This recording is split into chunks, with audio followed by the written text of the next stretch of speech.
রাজ্যের রাজনৈতিক পালাবদলের পর সীমান্ত দিয়ে গরু পাচার রুখতে কড়া অবস্থান নিয়েছে বিজেপি সরকার। প্রশাসনের দাবি, সীমান্তে নজরদারি বাড়ানো থেকে শুরু করে পাচার চক্রের বিরুদ্ধে ধারাবাহিক অভিযান চালানো হচ্ছে, কিন্তু বর্ষা নামতেই ফের সক্রিয় হয়ে উঠেছে গরু পাচার চক্র। সাম্প্রতিক ঘটনা প্রবাহ সেই আশঙ্কাকে আরো জোরালো করছে। নদীপথ এবং দুর্গম সীমান্ত এলাকাকে কাজে লাগিয়ে পাচারের নতুন চেষ্টা শুরু হয়েছে বলে তদন্তকারীদের অনুমান। সেই পরিস্থিতিতেই গরু সংগ্রহের উদ্দেশ্যে অবৈধভাবে ভারতে প্রবেশের অভিযোগে এক বাংলাদেশি নাগরিক গ্রেপ্তার হওয়ার ঘটনায় নতুন করে চাঞ্চল্য ছড়িয়েছে।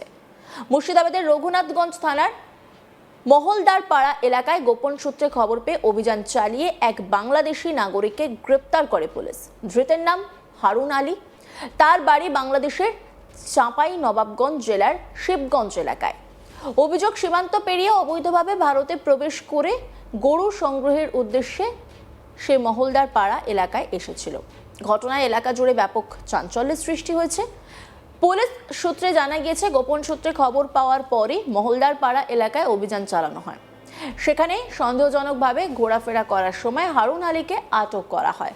পরে প্রাথমিক জিজ্ঞাসাবাদে তার বাংলাদেশি পরিচয় নিশ্চিত হয়েছে বলে পুলিশ সূত্রের দাবি। এরপরে তাকে গ্রেপ্তার করা হয় এবং ঘটনার তদন্ত শুরু হয়। তদন্তকারীদের অনুমান, বর্ষার সময় নদীপথ এবং সীমান্তবর্তী দুর্গম এলাকাগুলি ব্যবহার করে গরু পাচারের চেষ্টা তুলনামূলকভাবে বেড়ে যায়। এই সময় সীমান্ত নজরদারিকে ফাঁকি দেওয়ার চেষ্টা করে পাচারকারীরা। সেই সুযোগেই সীমান্ত পেরিয়ে ভারতে ঢুকে গরু সংগ্রহের পরিকল্পনা করা হয় বলে মনে করছে তদন্তকারী মহল।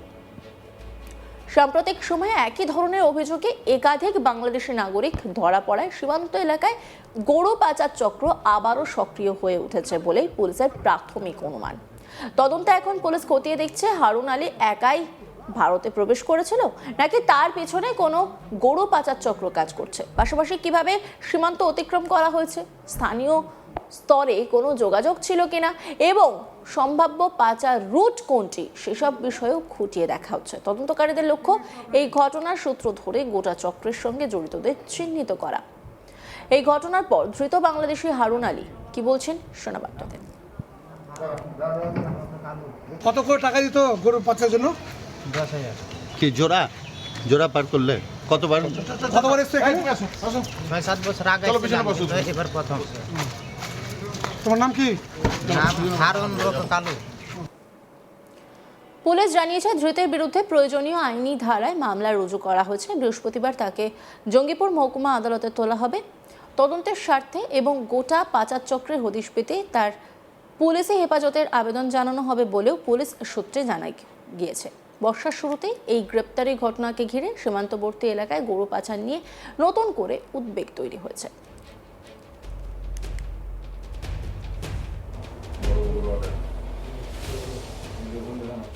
কি করতেছিল?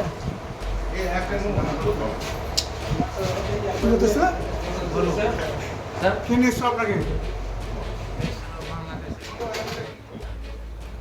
মুর্শিদাবাদে গরু পাচার চক্রের রমরমা বেড়ে গিয়েছে। সম্প্রতি মুর্শিদাবাদের রঘুনাথগঞ্জ থানার খেজুরতলা এলাকা থেকে গরু পাচারের অভিযোগে 2 বাংলাদেশি নাগরিককে গ্রেপ্তার করে পুলিশ।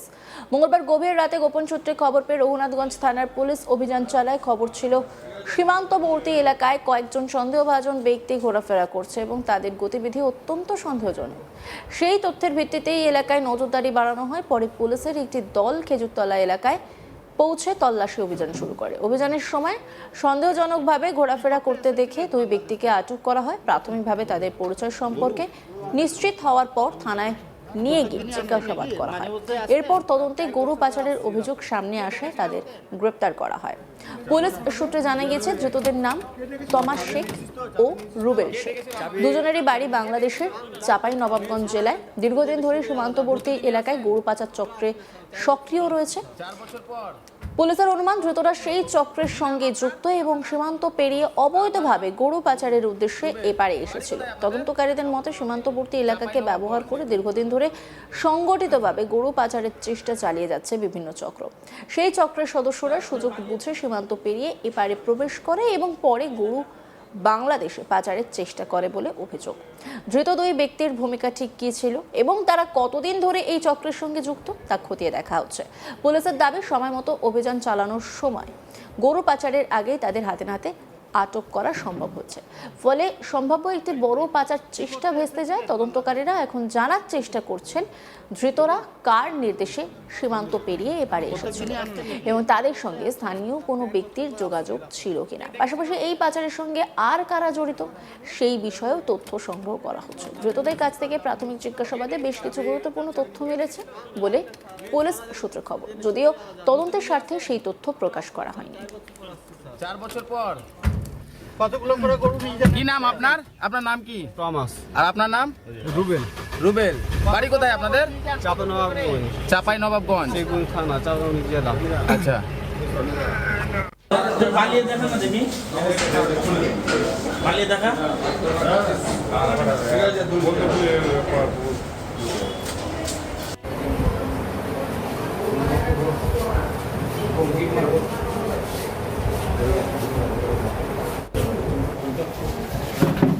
মঙ্গলবার রাতে খেজুরতলা এলাকায় সন্দেহজনকভাবে ঘোরাফেরা করার সময় পুলিশ তাদের আটক করে। পরে পরিচয় যাচাই করে নিশ্চিত হওয়া যায় তারা বাংলাদেশের বাসিন্দা। এরপর তাদের কাছ থেকে বিভিন্ন নথি ও তথ্য সংগ্রহ করে তদন্ত এগিয়ে নিয়ে যাওয়া হয়। পুলিশ সূত্রে জানা গেছে, ধৃতদের জিজ্ঞাসাবাদে সীমান্ত পারাপারের রুট, যোগাযোগের পদ্ধতি এবং পাচার চক্রের কার্যকলাপ সম্পর্কে একাধিক গুরুত্বপূর্ণ তথ্য উঠে এসেছে। যদিও তদন্তের স্বার্থে সেই সমস্ত তথ্য প্রকাশ্যে আনতে রাজি নয় পুলিশ। ধৃতদের সঙ্গে আরও কেউ জড়িত রয়েছে কিনা কিংবা তাদের সহযোগীরা কোথায় রয়েছে সেই সমস্ত বিষয়ে কিন্তু তথ্য খতিয়ে দেখা হচ্ছে। তদন্তকারীদের মতে এই পাচার চক্রের সঙ্গে যুক্ত অন্য সদস্যদের সম্পর্কেও তথ্য সংগ্রহের চেষ্টা চলছে। ধৃতদের বুধবার 2 বাংলাদেশি ধৃতকে জঙ্গিপুর মহকুমা আদালতে তোলা হয়। পুলিশ তাদের হেফাজতের আবেদন জানিয়ে পাচার চক্রের সঙ্গে যোগসূত্র, সীমান্তে প্রবেশের পথ এবং এই চক্রের অন্যান্য সদস্যদের সম্পর্কে বিস্তারিত তথ্য জানার চেষ্টা করে। তদন্তকারীদের বক্তব্য, পুলিশ হেফাজতে জিজ্ঞাসাবাদ করা হলে পাচার চক্রের নেটওয়ার্ক সম্পর্কে আরো গুরুত্বপূর্ণ তথ্য আসতে পারে। সেই সঙ্গে সীমান্তের কোনো পথ ব্যবহার করা হচ্ছে, কিভাবে তা ব্যবহার করা হচ্ছে, কারা কারা জড়িত, পরিকল্পনা কি, সেই বিষয়েও স্পষ্ট ধারণা পাওয়া যাবে বলে আশা তদন্তকারীদের। আদালতের নির্দেশ অনুযায়ী পরবর্তী আইনি প্রক্রিয়া এগিয়ে নিয়ে যাওয়া হবে। ঘটনার পর সীমান্তবর্তী এলাকায় নজরদারি আরও বাড়ানো হয়েছে। পুলিশ জানিয়েছে, আন্তঃসীমান্ত গরু পাচার রুখতে নিয়মিত অভিযান চালানো হচ্ছে এবং ভবিষ্যতেও এই ধরনের অভিযান অব্যাহত থাকবে। সীমান্তবর্তী এলাকায় সন্দেহজনক গতিবিধির উপর বিশেষ নজর রাখা হচ্ছে। গোয়েন্দা তথ্যের ভিত্তিতে বিভিন্ন এলাকায় তল্লাশি ও নজরদারি বাড়ানো হচ্ছে। তদন্তের স্বার্থে ঘটনার প্রতিটি দিক খতিয়ে দেখা হচ্ছে। ধৃতদের সঙ্গে কোনো বৃহত্তর পাচার চক্রের যোগ রয়েছে কিনা সেটাও তদন্তের অন্যতম গুরুত্বপূর্ণ বিষয় হয়ে উঠেছে। পুলিশের দাবি, সীমান্ত এলাকায় আইন শৃঙ্খলা বজায় রাখার পাশাপাশি আন্তঃসীমান্ত অপরাধ দমনে কঠোর অবস্থান নেওয়া হচ্ছে। অন্যান্য খবরের আপডেটের জন্য অবশ্যই নজর রাখুন আজ তাক বাংলার ইউটিউব স্ট্রিমিংয়ে। লাইক, কমেন্ট, শেয়ার এবং সাবস্ক্রাইব করতে ভুলবেন না।